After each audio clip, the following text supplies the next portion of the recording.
कर धन्यवाद है मेरे मन, प्रभु का कर धन्यवाद, प्रभु का कर परमेश्वर के धन्यवाद। बड़े नाम की स्तुति हो। आप लोगों के साथ मुखातिब होने का जो अवसर परमेश्वर ने मुझे दिया, मैं परमेश्वर का धन्यवादित हूँ। इस लॉकडाउन के अवसर पर जब हम संदेशों पर संदेशों को सुन रहे हैं, मेरी आशा है कि आप अपने जीवन में परमेश्वर के वचन के द्वारा आशीषित हो रहे हैं। इस आशाहीन संसार में आशावान जीवन को बिताना कितना ही अनोखी बात है, कितना ही मधुर है, कितना ही आनंद है। और उसी शीर्षक पर मैं कुछ विचारों को आज इस समय आप लोगों के सामने प्रस्तुत करना चाहता हूँ। आशाहीन संसार में आशावान जीवन।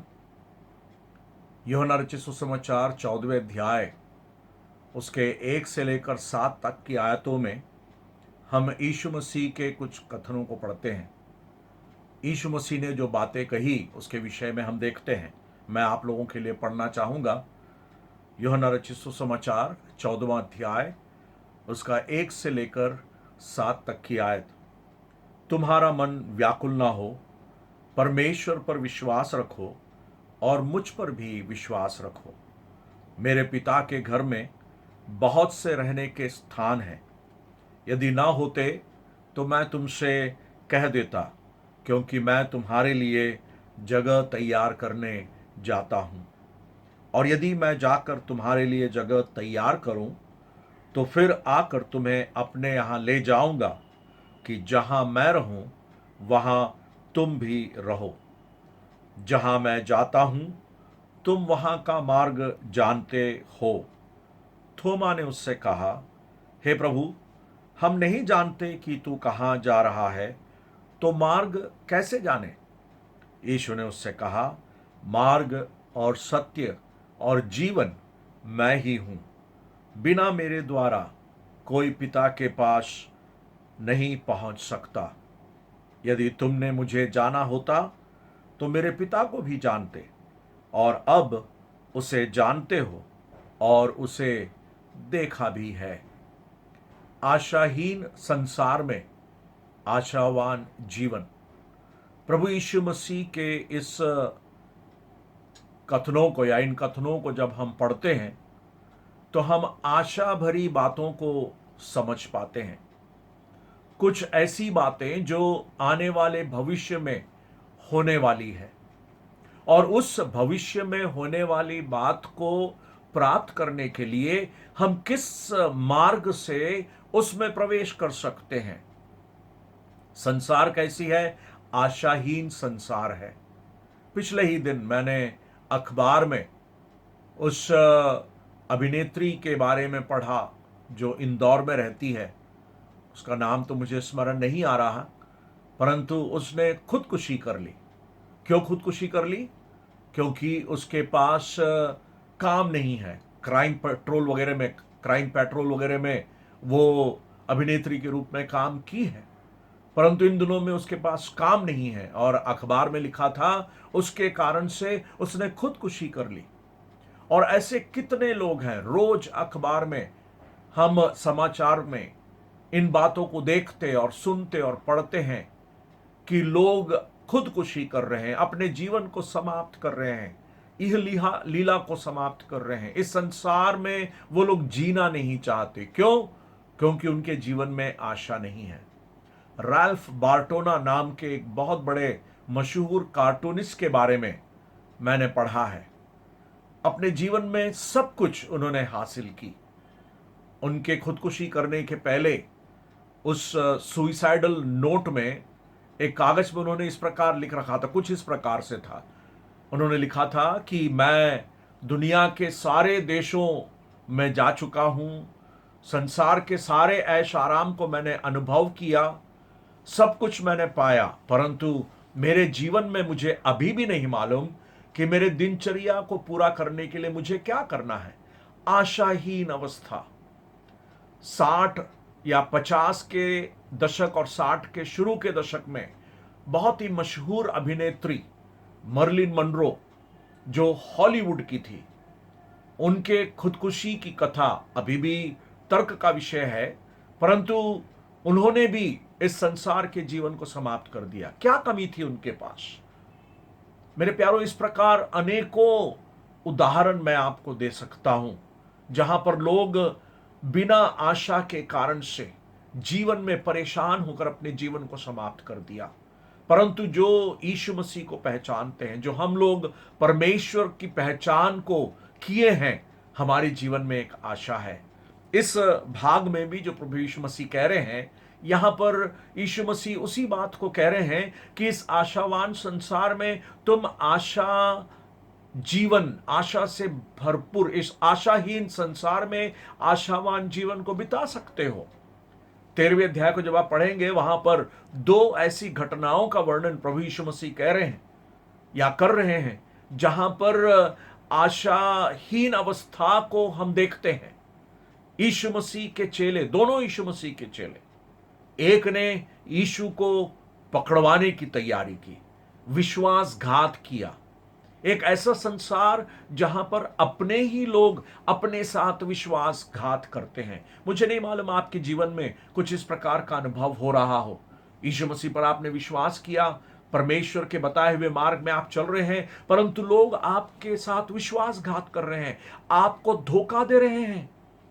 आपके साथ है, बोलते हैं, परंतु अपने शब्दों और व्यवहार में आपके साथ धोखा दे रहे हैं, आपको धोखा दे रहे हैं। वैसे जीवन के लिए प्रभु यीशु मसीह का यह वचन है। यीशु मसीह के साथ 3-3.5 साल रहा, खाना खाया, यहां तक कि यहूदा इस्करियोत उनके बीच के धन की बातों को भी संभालने वाला व्यक्ति था, परंतु अंत में उसने मसीह के साथ विश्वासघात किया। उसने यीशु मसीह को पकड़वाया। उतना ही नहीं, उसके बाद फिर हम देखते हैं कि उस अध्याय के आखिरी भाग में प्रभु यीशु मसीह के साथ रहने वाला शिष्य, जो चेला था, जिसका नाम पतरस है, पतरस के बारे में यीशु मसीह वहां पर कहते हैं कि तू मेरा इनकार करेगा, इससे पहले कि मुर्गा 3 बार बांग दे, तू मुझे इनकार करेगा, तू मेरा इनकार करेगा। कौन है वो? यीशु मसीह के नजदीकी में जो था। तो इस प्रकार के एक आशाहीन संसार में, दुख भरे संसार में रहते हैं, जो अपने ही लोग हमारे साथ धोखा देते हैं। ऐसे लोगों को देखकर प्रभु यीशु मसीह के ये कथन, यहां पर 3-4 बातें जो लिखी हुई उसको जल्दी से मैं बताना चाहता हूं। मेरे प्यारे भाई, मेरी प्यारी बहन, मैं आपको बताऊं, परमेश्वर जो है यीशु मसीह के द्वारा मेरे और आपके जीवन को आशा से भरपूर कर देता है। मेरे और आपके जीवन में उस आशा से भरपूर करता है जो इस संसार के बाद एक ऐसा जीवन है जो परमेश्वर के साथ है। शुरू में वो क्या कहता है? तुम्हारा मन व्याकुल ना हो, परमेश्वर पर विश्वास रखो और मुझ पर भी विश्वास रखो। प्रभु यीशु मसीह कह रहे हैं, अंग्रेजी में उसका अनुवाद कुछ इस प्रकार से है, तुम परमेश्वर पर विश्वास रखते हो, मुझ पर भी विश्वास रखो। मेरे प्यारों, मेरा और आपका भरोसा परमेश्वर पर है, और चूंकि परमेश्वर पर है, मेरा और आपका भरोसा यीशु मसीह पर है। प्रभु यीशु मसीह कहते हैं, तुम्हारा मन व्याकुल ना हो, या दूसरे शब्दों में मैं उसको इस प्रकार आपके सामने रखना चाहता हूं कि व्याकुल अवस्था से प्रभु हमें छुटकारा देता है। यहां पर चेले व्याकुल थे, यीशु मसीह के मृत्यु को लेकर वे लोग व्याकुल थे। यीशु मसीह स्पष्ट शब्दों में कहा, यीशु मसीह स्पष्ट शब्दों में कह रहे हैं कि मैं अब मरने जा रहा हूं, मुझे लोग मार डालेंगे, मेरी मृत्यु होगी। परंतु उस परिस्थिति में जब चेले व्याकुल हैं, उनको नहीं मालूम किस प्रकार जवाब दे, यीशु मसीह कहते हैं, तुम्हारा विश्वास परमेश्वर पर है, मुझ पर भी तुम्हारा विश्वास है, तुम मुझ पर विश्वास रखते हो, इसलिए तुम्हें व्याकुल होने की बात आवश्यकता नहीं। मैं तुम्हें अपनी शांति देता हूं। हम 16वें अध्याय में उसके विषय में पढ़ते हैं, 15वें अध्याय में भी उसके विषय में पढ़ते हैं। प्रभु यीशु मसीह कहते हैं, मैं अपनी शांति तुम्हें दिया जाता हूं, तो मेरे प्यारों, मेरे और आपके जीवन में प्रभु यीशु मसीह उस शांति को प्रदान करते हैं जो मैं और आप अनुभव कर सकते हैं। ढाढ़स बांधो, वो कहता है, मैंने संसार को जीत लिया। 16वें अध्याय के 33वीं आयत, मैंने ये बातें तुमसे इसलिए कही कि तुम्हें मुझ में शांति मिले।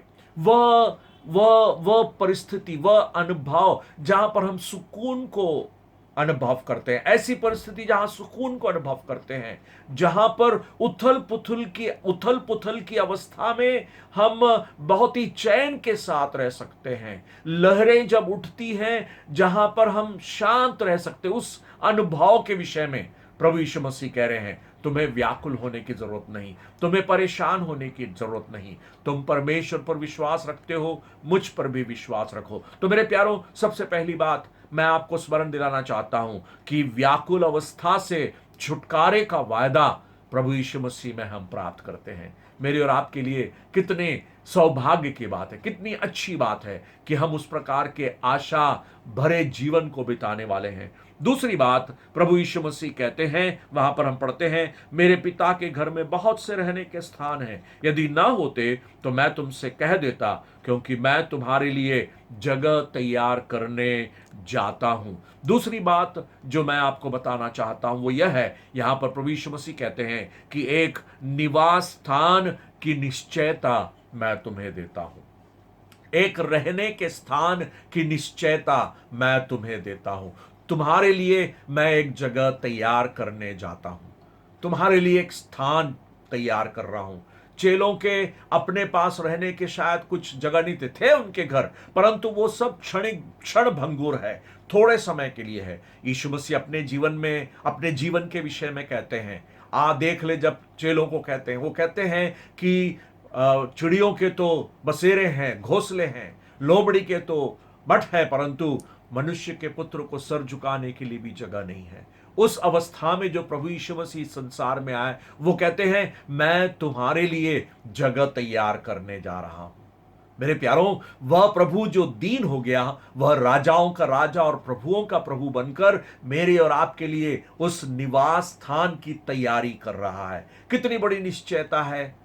और जब यह निश्चयता हमें प्राप्त है, तो क्या हम अपने जीवन में उस आशा की भरपूरी में जीवन को नहीं बिता सकते हैं? हमारे लिए एक निवास स्थान, हमारे लिए रहने का एक स्थान, वह दिन दूर नहीं जब परमेश्वर की तुरही फूंकी जाएगी। प्रभु आप ही बड़े ललकार के साथ, प्रधान दूत के शब्द के साथ, आवाज के साथ वह बादलों में आएगा और हम जो हैं रूपांतरित होकर उसके साथ मिलेंगे और उस भवन में मैं और आप प्रवेश करेंगे। प्रभु यीशु मसीह कहते हैं, तुम परमेश्वर पर विश्वास करते हो, यीशु मसीह मुझ पर विश्वास करते हो, तुम्हारे लिए एक स्थान, रहने का स्थान की निश्चयता मैं देता हूं। उसके बाद तीसरी आयत में वो कहता है, और यदि मैं जाकर तुम्हारे लिए जगह तैयार करूं तो फिर आकर तुम्हें अपने यहां ले जाऊंगा कि जहां मैं रहूं वहां तुम भी रहो। तीसरी बात, हमारे जीवन में प्रभु यीशु मसीह हमें आशा ये देता है कि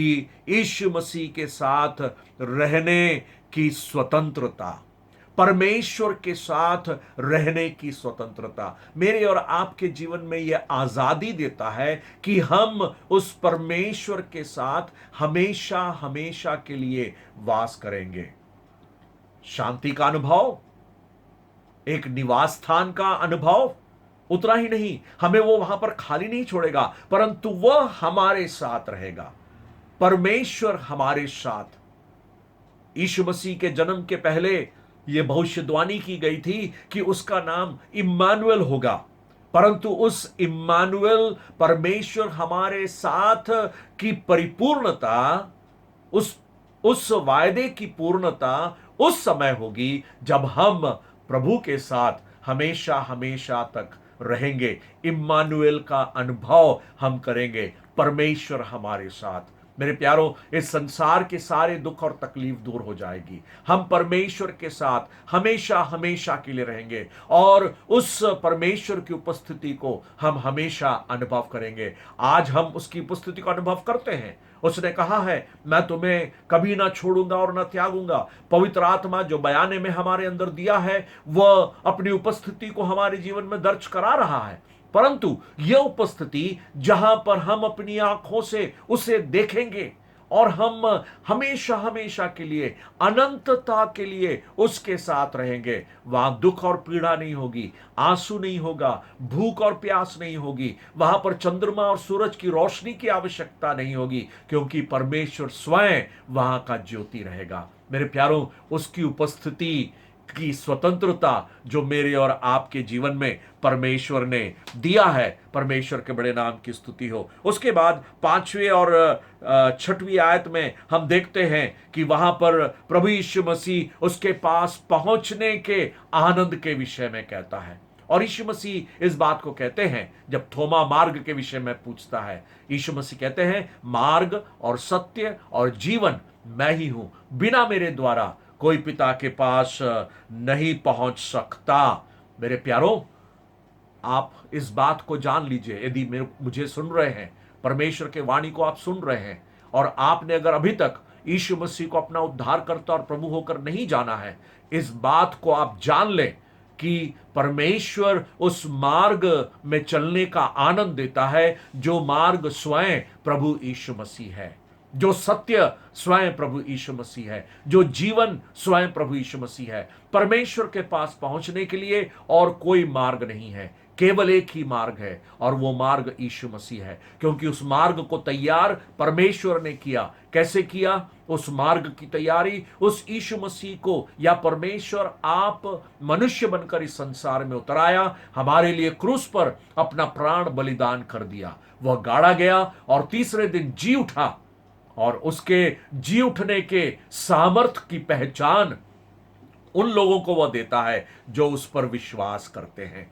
मेरे प्यारों, आज आपके जीवन के लिए यह सुनहरा अवसर है कि यदि आज तक, अभी तक आपने इस यीशु मसीह को उद्धारकर्ता और प्रभु होकर ग्रहण नहीं किया, तो आज इस समय ग्रहण करें। कहता है, मार्ग मैं ही हूं, सत्य भी मैं ही हूं। एक ही सत्य है प्यारों, दो सत्य नहीं हो सकता, सत्य एक ही है, और वो सत्य प्रभु यीशु मसीह परमेश्वर है। जो सत्य को जानता है वो सत्य के द्वारा पाप के जीवन से स्वतंत्र होता है। यीशु मसीह ने खुद कहा, हम पढ़ते हैं, तुम सत्य को जानोगे और सत्य तुम्हें स्वतंत्र करेगा। तो मेरे प्यारों, उस सत्य की पहचान, और उतना ही नहीं, वो कहता है जीवन भी मैं ही हूं, क्योंकि जीवन का स्रोत वो है। जिसके पास जीवन है वही जीवन दे सकता है, जिसके पास जीवन है वही जीवन दे सकता है। और यीशु मसीह कहता है, मैं जीवन हूं। यीशु मसीह ने खुद कहा, मैं इसलिए आया कि तुम जीवन पाओ और बहुतायत से पाओ। तो वो जीवन की प्राप्ति भी आप उसके द्वारा ही प्राप्त कर सकते हैं। तो परमेश्वर के पहुंचने का, परमेश्वर के पास पहुंचने के मार्ग के आनंद को यीशु मसीह के द्वारा हमें प्रदान होता है। और उतना ही नहीं, परमेश्वर को पहचानने की परिपक्वता को भी हम प्राप्त करते हैं। इसलिए 7वीं आयत में यीशु मसीह कहते हैं, यदि तुमने मुझे जाना होता तो मेरे पिता को भी जानते, और अब उसे जानते हो और उसे देखा भी है। कैसे देखा? क्योंकि यीशु मसीह को देखा। नीचे की आयतों को जब हम पढ़ते हैं, वहां पर लिखा है, जिसने मुझे देखा उसने पिता को देखा। मेरे प्यारों, मैंने और आपने परमेश्वर को देख लिया है, क्योंकि यीशु मसीह की पहचान हमारे जीवन में हो गई है। परंतु वो आशा अभी भी है कि हम उस परमेश्वर को देखेंगे। प्रेज द लॉर्ड, परमेश्वर की स्तुति हो। हम उस परमेश्वर को देखेंगे, कितना आनंदमय पल वह होंगे। हम विश्वासियों के लिए एक ही आशा है, और हमारे जीवन में वही आशा है कि हम मसीह के संग एक दिन रहेंगे, और वो बहुत ही जल्दी आकर हमें ले जाने वाला है। हम यीशु के संग एक दिन स्वर्ग जाएंगे। संसार की बातें हमारे जीवन से हट जाएंगी, दुख भरे यह दिन बीत जाएंगे, और हम स्वर्ग में प्रभु के साथ रहेंगे। परमेश्वर इन वचनों को आपको आशीष करके दे। यदि आपने अभी तक यीशु मसीह को ग्रहण नहीं किया है, आज इस समय यीशु मसीह को अपना उद्धारकर्ता और प्रभु होकर ग्रहण करें, और आप अपने जीवन में इस आशा भरे जीवन को अनुभव करें। अपने जीवन को बर्बाद ना करें, जीवन को नाश ना करें, परंतु यीशु मसीह के द्वारा उस जीवन को स्थिर कर दें, ताकि आपके जीवन की आशा जो यीशु मसीह के द्वारा हमें प्राप्त हुई है, उसे आप पूरा करने पाए। परमेश्वर इस वचन को आपको आशीष करके दे। परमेश्वर के बड़े नाम की स्तुति हो। आशाहीन संसार में आशावान जीवन यीशु मसीह पर विश्वास करने के द्वारा परमेश्वर की आशीष आपके जीवन में बनी रहे। आमीन। प्रभु का कर धन्यवाद है मेरे मन, प्रभु का कर धन्यवाद। प्रभु के पावन नाम का